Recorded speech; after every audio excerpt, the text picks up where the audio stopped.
Meaning of interlock. Interlock. Interlock. Interlock.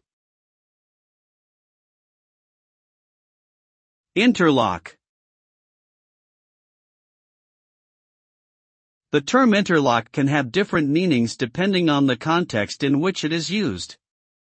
In general, it refers to a mechanism or system in which the operation of one component depends on the operation of another component.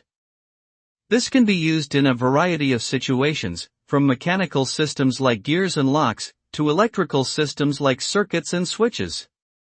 For example, in machinery, interlocks could be used to prevent a machine from operating if a safety guard is not properly in place, or to ensure that certain steps are taken in a specific order before the machine can begin operating.